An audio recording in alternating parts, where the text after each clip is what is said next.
Bem, vamos voltar aqui à nossa abordagem do capítulo 3 de Gênesis.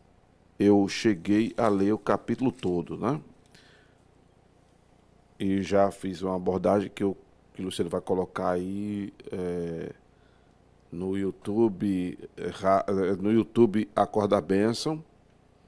Ele, logo assim que ele puder, né, ele vai fazer isso. Me ajuda, meu Deus do céu. E aí eu até falo que a palavra de Deus é para ser lida, meditada, pregada, escutada e vivida, né? Eu parei, acredito, no versículo 9. Vamos dar sequência a esta abordagem do capítulo 3 de Gênesis. Louvado seja Deus, voltando a pontuar princípios, verdades e valores, tem sido a pegada das nossas abordagens, para a nossa realidade de fé e prática, né? O teor das nossas abordagens, volto a dizer, não é para fins de curiosidade bíblica, não. Muito menos de criar aqui uma situação de abertura para debate. Já participei de debate, já assisti muito debate, já acompanhei muito debate, e a minha conclusão, apesar de já ter participado de tudo, é que não leva a nada. Por isso que nem gosto muito de ser mais convidado para debate, né? Porque isso confunde mais as pessoas do que propriamente dito ajuda as pessoas. O debate ele alimenta aquela ideia que uma vez um colega me disse na porta de uma igreja: Pastor Amaro, cada um interpreta a Bíblia do seu jeito. Cada um entende do seu jeito, interpreta do seu jeito. Eu disse: não, varão, se for assim, aí deixa de ser reino de Deus, vira bagunça, né? Se for assim, deixa de ser reino de Deus, aí passa a ser casa de mãe, desculpa as Joanas, mas é uma expressão que existe popular, né? Deixa de ser casa de Deus para ser casa de mãe Joana. Todo mundo manda, não que as pessoas mandam da sua casa, viu, Joana? Presta atenção, por favor. Estou com preconceito com as Joanas, não, tá? Não é isso. A palavra de Deus não é assim. Por isso que eu volto a dizer. Não estou aqui para ser, na verdade, influencer, apesar de estar nas plataformas digitais, porque eu não sou aqui formador de opinião, eu sou aqui pregador do Evangelho. E eu não posso pregar o Evangelho que hoje é uma coisa e amanhã é outra. Um Evangelho volátil. Um Evangelho onde há sombra e variação de mudanças. Não, o Evangelho ele não sofre essa mutação cultural, étnica, racial. Jamais. Geográfica, jamais. A palavra de Deus é uma só. A verdade de Deus é uma só. Né? Outra coisa que eu tenho pontuado também, e aí já não é uma pontuação que eu vou fazer agora, mas Pedro diz que a palavra desta profecia não pode ser de particular interpretação. Não pode ser de particular interpretação. Eu interpretar de um jeito, o pastor interpretar de outro, esse outro pastor interpretar de outro, esse outro pastor interpretar de outra. Não, que bagunça é essa? Que bagunça é essa? Isso tem nada a ver com multiforme graça de Deus. Multiforme de graça de Deus não é Deus permitir que fulano faça e que Beltrano não faça. e que fulano faça as duas coisas e um outro personagem não faça nada. Não. Isso mexeria, e pensar assim, mexe com o caráter de Deus. Porque o Deus que a Bíblia nos apresenta, nele não há sombra nem variação de luzes. Não há variação de mudanças. Não é? O Deus que a gente serve, ele não é camaleão para estar mudando, se adequando a uma situação. Não. Então, é importante dizer isso aqui. Né? Como já disse também, e é importante eu fazer esse cabeçalho em cada uma dessas abordagens, que a ideia é de gerar consciência cristã. E quando eu me refiro à consciência cristã, não estou falando aqui de perfeição, de santidade absoluta. Não estou falando aqui de inerrância. Quando eu falo de consciência cristã, eu me refiro a conhecimento que nos ajude a errar o mínimo possível. Amém? A errar minimamente. Não é? Porque nós, infelizmente, somos pecadores. Não é? E nós somos pecadores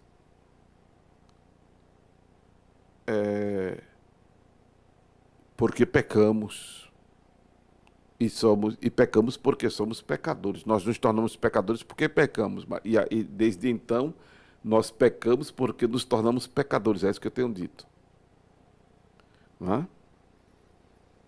E aí, se desvencilhar dessa natureza só quando formos para a eternidade, seja por morte ou pelo arrebatamento da igreja. Por isso que Paulo diz: quem poderá livrar-me do corpo desta morte? Porque o mal que eu não quero fazer, quando eu vejo, já tenho feito. E o bem que eu quero fazer, eu não consigo fazer. Não que ele sempre vivesse fazendo mal, mas ele se refere a essa natureza pecaminosa que existe em nós. E Paulo tinha consciência cristã. Então, ele procurava errar minimamente quando ele conhece Jesus, ao ponto de dizer, até para se manifestar alcançável exemplo de Cristo, ele diz: sede meus imitadores como sou de Cristo. Né? Para quem acha inalcançável chegar ao ser de santo como eu sou santo, que é uma reivindicação do divino lá em Colossenses. Né?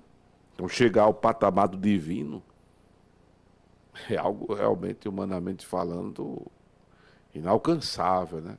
Mas aí Paulo ajuda a gente, mostrando que é possível, porque ele supostamente se aproxima desse afeiçoamento de Jesus, como ele diz no capítulo 15 de Romanos.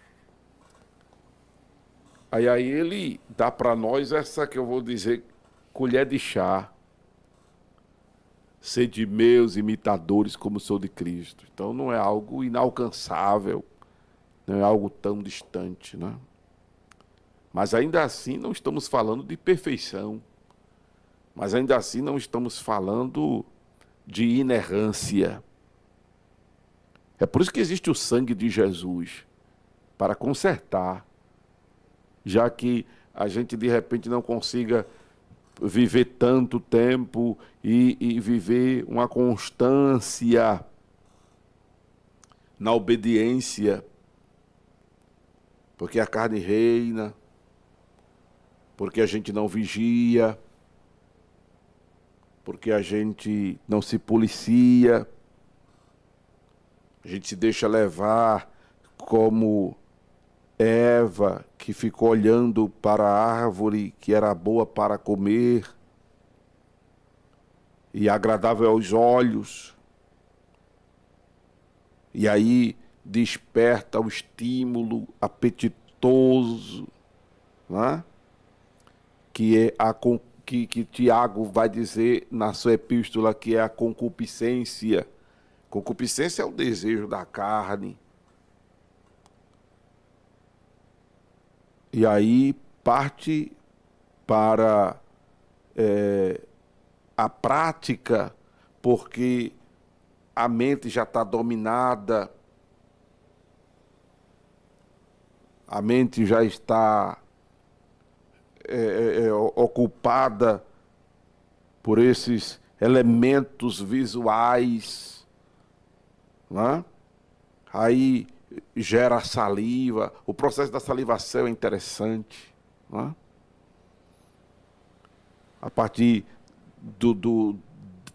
da visão, do olfato, né? Do cheiro.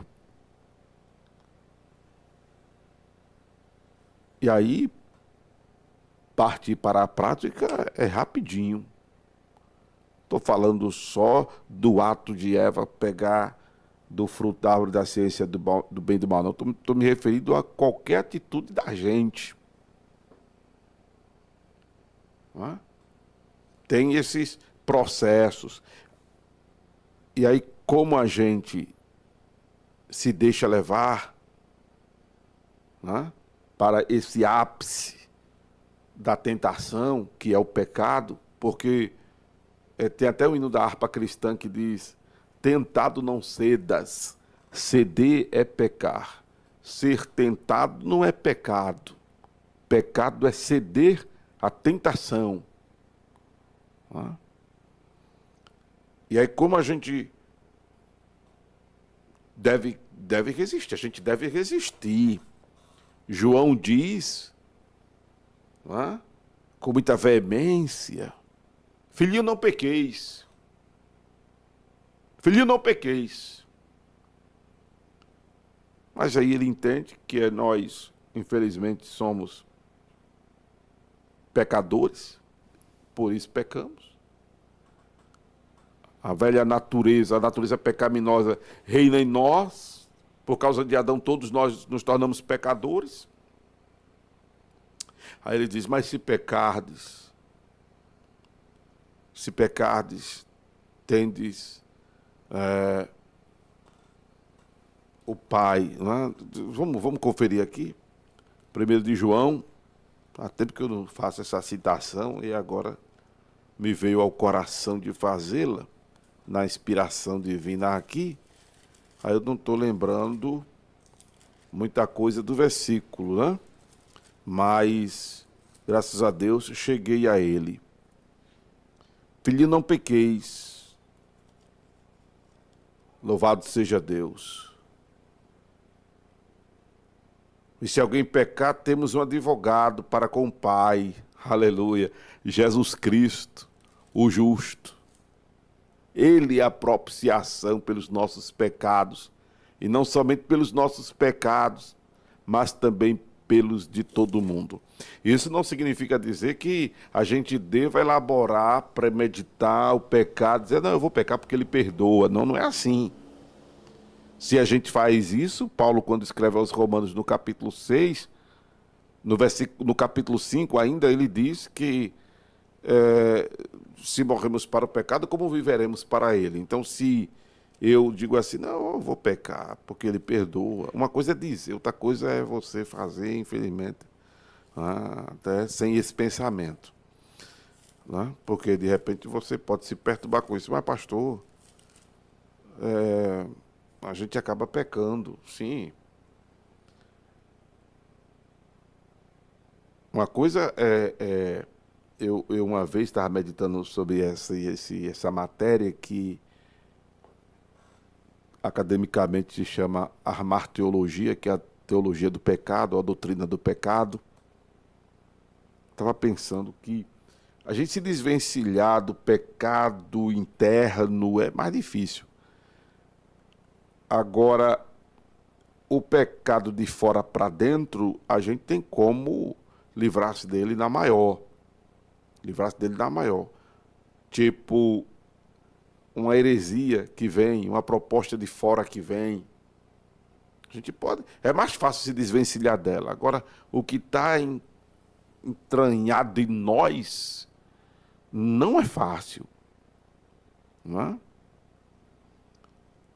E aí, Paulo, quando escreve aos Romanos, ele diz que não podemos viver para o pecado, uma vez que já morremos para ele. Aí talvez você vá ao desespero de tipo, então eu peco, não significa que eu morri para o pecado? Não é isso. É o que eu estava dizendo agora há pouco. Uma coisa é você se desvencilhar do pecado de fora para dentro. É supostamente mais fácil de que do pecado de dentro para fora, que está na natureza da gente. Agora, não é porque onde abunda o pecado que se para abundar a graça, que eu vou então estar pecando para que a graça seja mais abundante. Aí Paulo diz, de modo nenhum. Final do capítulo 5 de Romanos, versículos 21, versículo 20 e versículo 21, e o capítulo 6 de Romanos. Nós que estamos mortos para o pecado, como viveremos ainda nele? Isso aqui é exatamente para que nós aí nos lembremos daquela palavra que foi ministrada recentemente em Apocalipse. Quem é sujo, suja-se mais. Quem é limpo, limpa-se mais. Louvado seja o nome do Senhor. Louvado seja o nome do Senhor. Porque é assim mesmo. Quem morreu para o pecado procura se desvencilhar do que está errado, de fora para dentro e muito mais de dentro para fora.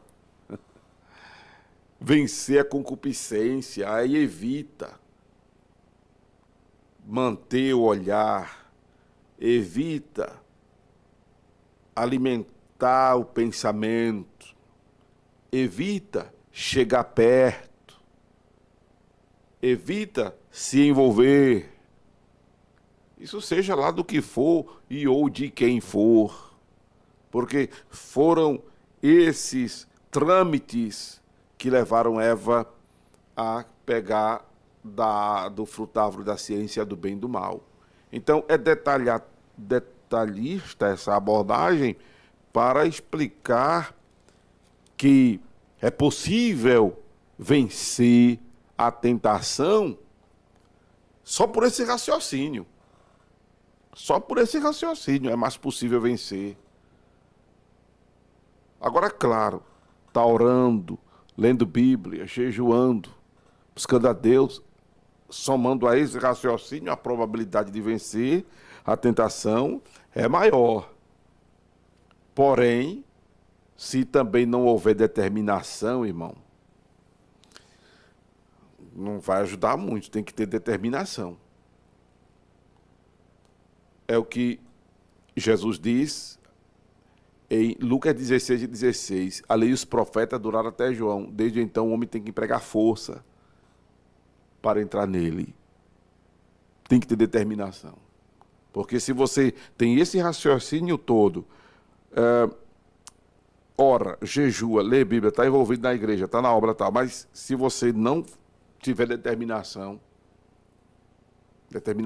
de dizer não, em muitos momentos você tem que aprender a dizer não. Não é? Focar em agradar a Deus, aí você vai ter problemas. Eu estava dizendo a uma pessoa há um tempo desse aí, uma coisa é você escorregar, cair, outra coisa é você permanecer no erro. Outra coisa é você permanecer no erro. Não é? essa externalização que acaba sendo colocada para dentro, aí se internaliza nesse conceito do pecado que eu estou me referindo. Não é? Uma coisa é um erro, um pecado, todo pecado é chamado de pecado. A gente fica botando desculpa, um erro, vacilo, deslize, pecou, pequei. Uma coisa é eu ter pecado e me sair, me levantar e não é isso que eu quero para minha vida e tchau, vai para lá, Satanás. Vai para lá carne, vai para lá mundo. Outra coisa é eu entrar em uma situação e permanecer nela sabendo que estou desagradando a Deus. Não, eu vou ficar aqui porque é isso que eu quero, permanecer no erro. Aí isso aí é que é complicado. Isso aí é que é complicado, né?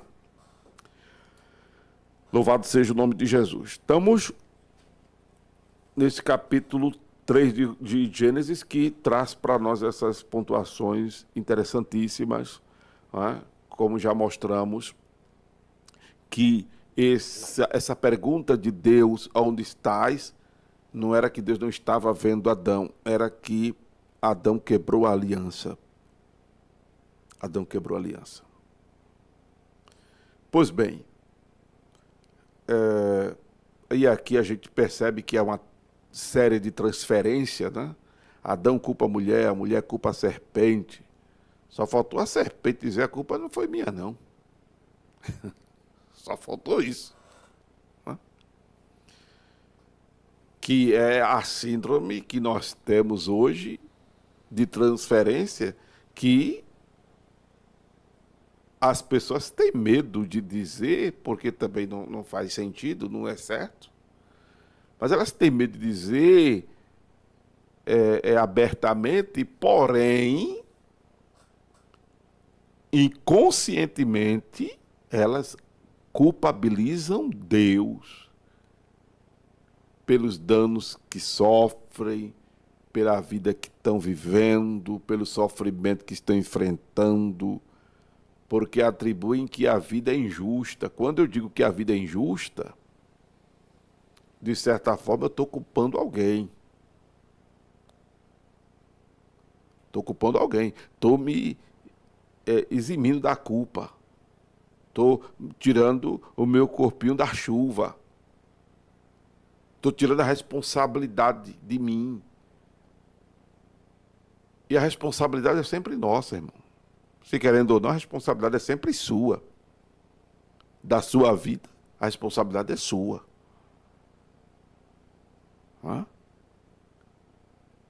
Quem não tem realmente culpa é Deus. Não é que Deus não é que Deus tenha menos culpa, não. Quem não tem culpa é Deus.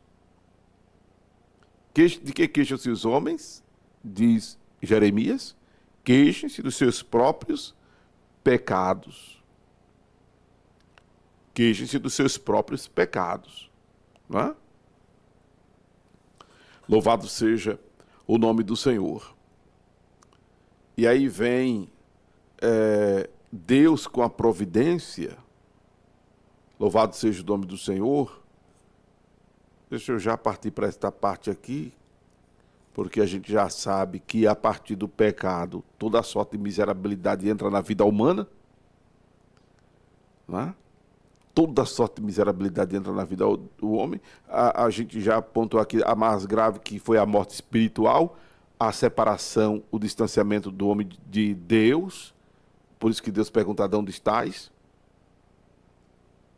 Isto está na abordagem que eu fiz primeira desse capítulo 3, a abordagem anterior a esta. Já expliquei isso aqui. Isso foi o pior dos males, mas não ficou só nisso. Não é? A gente percebe aqui o versículo 16, que as dores da mulher foram multiplicadas, ah, enfim, o homem passa agora a ter que produzir para comer do suor do seu rosto, a terra passa a produzir espinhos e cardos, né? E é decretada a morte física. Versículo 19. Porquanto és pó, e em pó te tornarás. Mas diz a palavra no versículo 21 que o Senhor fez a Adão e a sua mulher túnicas de peles e os vestiu. Antes de falar sobre isso aqui, já vou pontuar que já falamos sobre a árvore da vida, não é? Que ao homem foi vetado o acesso a ela, porque senão jamais morreria e sofreria eternamente com esses males todos que a gente tem. Já pensou viver eternamente com esses males todos? Misericórdia. Tem hora que a gente quer ir para a glória, tem hora que a gente quer sumir do mapa. Imagine enfrentar toda essa malignidade, toda essa condenação de doença, de dor, de sofrimento, de tormento, meu Deus do céu. E nunca ter um basta isso. É óbvio que para quem ainda não é convertido, é melhor estar vivendo ainda na terra. Para quem ainda não é convertido, é melhor ainda estar vivendo na terra. Porque se partisse para a eternidade sem Deus, sem paz e sem salvação, o sofrimento é, milhões, trilhões, meu Deus do céu, de vezes, multiplique trilhões por mais trilhões, 4 trilhões. Não tem fim. Partir para a eternidade sem Deus, sem paz e sem salvação, não vai aliviar sofrimento terreno. Quem pensa em tirar a vida por causa de um problema que está tendo grande, que vai depois ficar em paz, não vai. Vai ser pior. Então, nunca dê ouvido a Satanás quando ele soprar na sua mente. Tira a tua vida. Não faça isso, não. Porque você vai para o inferno e lá o fogo não apaga, o bicho não morre, e lá só há pranto e ranger de dente. Gera essa consciência por aí, irmão. Não é?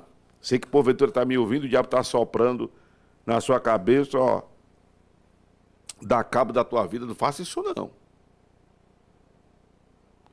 Enquanto a vida, a esperança, enquanto você está vivo, a solução para o seu problema, a saída para a sua situação, há jeito para você. Aleluia, Jesus pode mudar o quadro da tua vida, basta você querer. Louvado seja Deus, você pode procurar ajuda, não é?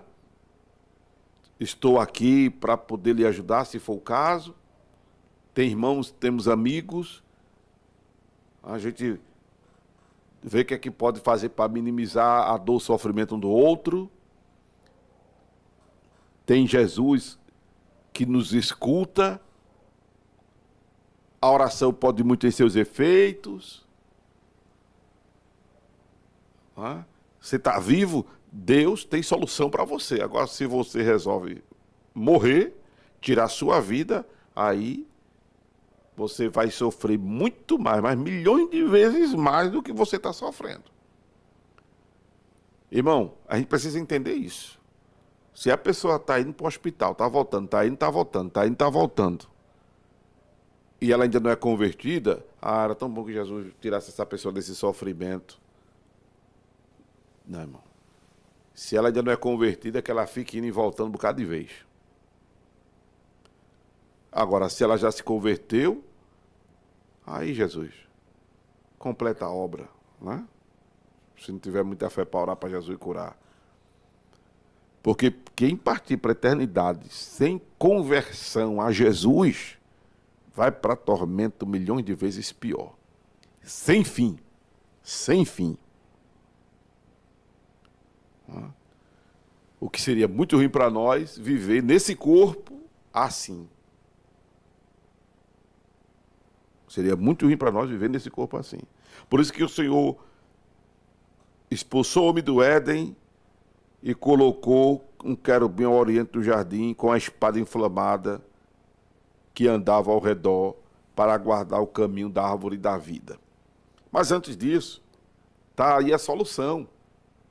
O Senhor fez para Adão e sua mulher túnicas de pele e os vestiu. Essa pele de um animal, e a gente facilmente vai identificar esse animal pelo ritual que o Velho Testamento já nos pontua, como, por exemplo, do cordeiro, não é? Que começa Abraão ofertando no lugar de Isaac. A gente vai ver isso ainda no livro de Gênesis. Depois, Moisés pega um e coloca o sangue dele nos umbrais das portas dos filhos de Israel. A carne é comida assada. Esses animais apontam para o sacrifício de Jesus Cristo na cruz. A morte vicária de Jesus, a morte expiatória de Jesus. Então, por esses cerimoniais, inclusive do holocausto, que é incorporado na lei, no livro de Levítico, a gente entende que é um animal de grande porte, cuja pele podia cobrir a nudez de Adão e Eva.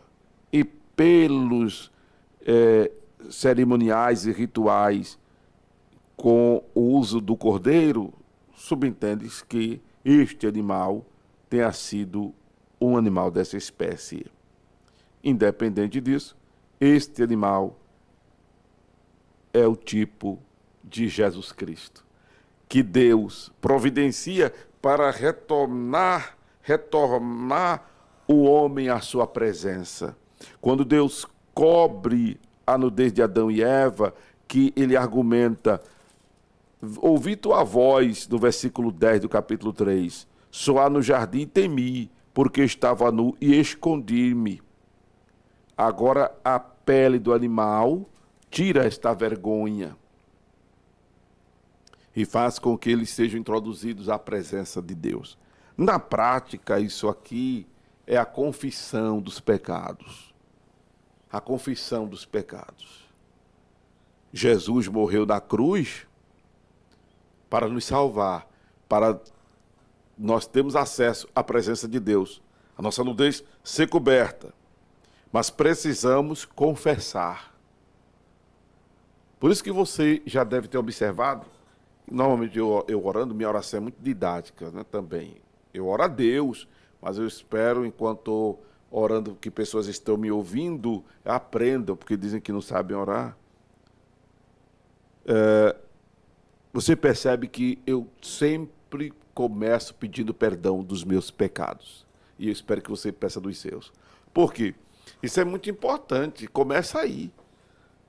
O acesso ao Senhor começa pelo pedido de perdão. Pelo pedido de perdão. Senhor, perdoa-me. Amém? Porque os nossos pecados fazem separação entre nós e Deus.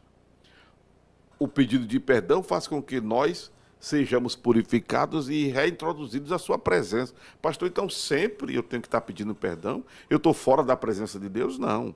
Estamos na presença de Deus pela sua onipresença, o céu é o seu trono, a terra é o estado dos seus pés. Mantemos uma comunhão, apesar da nossa pecaminosidade, mas somos convertidos, nascidos de novo, sobretudo, o Espírito Santo habita em nós. O fato de sermos falhos e pecarmos não faz com que o Espírito Santo saia de nós assim também, as todas as direitas, com essa facilidade toda. Não, não é assim. Mas a gente fragiliza a nossa comunhão com o Senhor, com a nossa pecaminosidade. A gente compromete a nossa comunhão com o Senhor, com a nossa pecaminosidade. E que custa pedir perdão? E que custa pedir perdão? A necessidade de pedir perdão. Porque quando não pecamos de um jeito, pecamos de outro. Quando não pecamos por pensamento, pecamos por palavra. Quando não, por obras. De um jeito ou de outro, a gente está pecando. Pecado é mácula. Pecado é ofensa ao divino. Pecado é algo comprometedor. Então é necessário pedir perdão. E aí o escritor aos Hebreus diz no capítulo 10, para que nós, com ousadias, entremos no santuário, pelo novo e vivo caminho que nos foi consagrado por Jesus Cristo. Aleluia. Aleluia. Hebreus capítulo 10, nos diz a Escritura, versículo de número... Hebreus 10, versículo de número 19 em diante. Temos, pois, irmãos, ousadia para entrar no santuário pelo sangue de Jesus, pelo novo e vivo caminho que ele nos consagrou pelo véu, isto é, pela sua carne. Cheguemos no verso 22. Com verdadeiro coração, inteira certeza de fé, tendo o coração purificado da má consciência e o corpo lavado com a água limpa. Amém? Retenhamos firme a confissão da nossa esperança, porque fiel é o que prometeu. Então, uma sugestão que eu dou para você quando for começar a sua oração é: Pai, perdoa meus pecados. Amém? Oh, aleluia. Pai, perdoa meus pecados. Louvado seja o nome de Jesus. Amém, bênção? Eu espero que você tenha crescido mais uma vez nesta oportunidade, na graça e no conhecimento do Senhor Jesus, ao ouvir esse momento que é o momento da ministração da palavra, o quadro A Voz do Divino. Por isso que eu encerro dizendo que eu espero que vocês tenham escutado, obviamente, a voz de Amário Correia, o pastor que vos fala, porém, muito mais, vocês tenham escutado a voz de Deus, a voz do Divino.